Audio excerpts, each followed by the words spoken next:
نحمدہ و نصلی علی رسولہ الکریم۔ اعوذ باللہ من الشیطان الرجیم، بسم اللہ الرحمن الرحیم۔ درس قرآن کے سلسلہ میں آج ہمارا سبق سورۃ بقرہ کی رکوع نمبر 2 کی آخری دو آیات 19 اور 20 پر مشتمل ہے۔ اب تک جو ہم نے قرآن پاک کی آیات مبارکہ میں جو سبق پڑھا ہے، ان سے یہ نتیجہ اخذ کیا جا سکتا ہے کہ اب تک اللہ رب العزت نے ان آیات مبارکہ میں 3 طرح کے لوگوں کا ذکر فرمایا ہے۔ ایک وہ لوگ جنہوں نے اللہ کے پیغام کو سنا اور من و عن اس کو تسلیم کر لیا، اللہ رب العزت پر یقین کیا، نبی اکرم صلی اللہ علیہ وسلم کی ذات اقدس پر کلمہ پڑھتے ہوئے متقی اور پرہیزگاروں کی صف میں شامل ہو گئے۔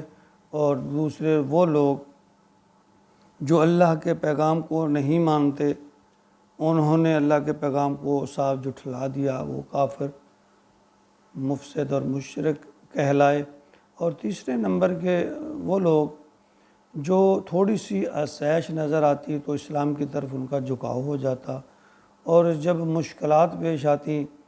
تو پھر وہ دوسری طرف کو جھک جاتے، جس طرح قرآن پاک میں فرمایا گیا ہے،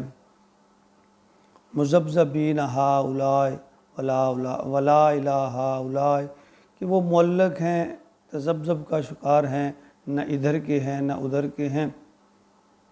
تو اسی سلسلہ میں یہ آیات مبارکہ ہیں،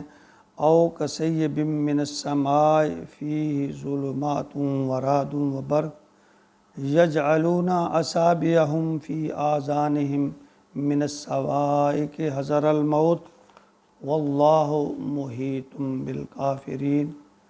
یکاد البرق یخطف ابصارہم کلما اضاء لہم مشوا فیہ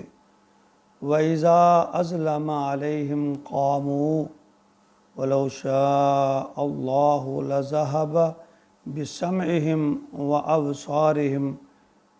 إِنَّ اللَّهَ عَلَى كُلِّ شَيْءٍ قدیر۔ اللہ رب العزت ان آیات مبارکہ میں فرماتے ہیں کہ او کصیب من السماء، کہ ان کی مثال ایسی ہے جیسے زور کی بارش برسے، آسمان سے زور کی بارش برسے، فیہ ظلمات ورعد وبرق، اور اس اندھیرے میں گرج اور چمک بھی ہو، یجعلون اصابعہم، اپنی انگلیاں جو ہیں، فی آذانہم، اپنے کانوں میں ٹھوس لیتے ہیں، من الصواعق حذر الموت، اس کڑک کے ڈر سے، موت کے مارے، یعنی موت کے ڈر سے، اس کڑک کے جو آواز ہے اس کے مارے وہ اپنے کانوں میں انگلیاں ٹھونس لیتے ہیں کہ کہیں اس ہیبتناک منظر میں ان کی جان ہی نہ نکل جائے۔ واللہ محیط بالکافرین، اللہ تعالیٰ فرماتے ہیں یہ جو منکرین ہیں ان کو اللہ تعالیٰ ہر طرف سے گھیرے ہوئے ہے، یہ بچ کر کہیں نہیں جا سکتے۔ یکاد البرق یخطف، قریب ہے کہ یہ جو بجلی ہے اچک لے ابصارہم، ان کی آنکھوں کو، کلما اضاء لہم مشوا فیہ، جب یہ ان پر چمکتی ہے تو چلنا شروع کر دیتے ہیں، یعنی جب روشنی ہوتی ہے تو اس پر یہ چلنا شروع کر دیتے ہیں۔ وَإِذَا أَظْلَمَ، اور جب اندھیرا چھا جاتا ہے، عَلَيْهِمْ قَامُوا، تو کھڑے کے کھڑے رہ جاتے ہیں۔ وَلَوْ شَاءَ اللَّهُ لَذَهَبَ بِسَمْعِهِمْ وَأَبْصَارِهِمْ، اور اللہ اگر چاہتے ہیں تو ان کی سماعت اور بصارت کو وہیں سلب کر لیتے۔ ان اللہ علی کل شیء قدیر، اللہ تعالیٰ تو ہر چیز پر قدرت رکھنے والے ہیں۔ یہاں اللہ پاک نے قرآن پاک میں جو بارش کا نقشہ کھینچا ہے، یعنی قرآن مجید آسمان سے نازل ہو رہا ہے، اور قرآن پاک کو بارش تشبیہ دی گئی ہے، ماء مبارکن قرار دیا گیا ہے، اور یہ جو کتاب ہے اسے کتاب مبارکن، یعنی جب گرج اور چمک ہوتی ہے جو کفر والے ہیں یہ کھڑے کے کھڑے رہ جاتے ہیں، یعنی جب انہیں مشکل وقت نظر آتا ہے، خطرات نظر آتے ہیں، کچھ اللہ تعالیٰ آزمائشیں یا امتحان بھیج دیتا ہے تو پھر جو ہے یہ پیچھے ہٹتے ہیں، اپنے آپ کو بچانے کی کوشش کرتے ہیں، خوف زدہ ہو جاتے ہیں، اور جب تھوڑا سا کہیں حالات بہتر ہوں،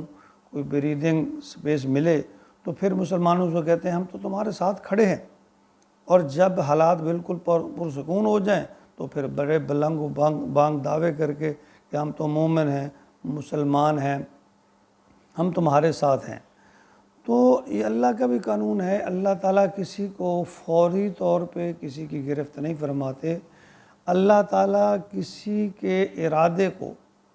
اگر وہ ارادہ نیک ہے تو اللہ اس کو اس طرف ہی مومن اور صادق اگر ہے تو اس کے لیے ایسی رستے کھول دیتے ہیں،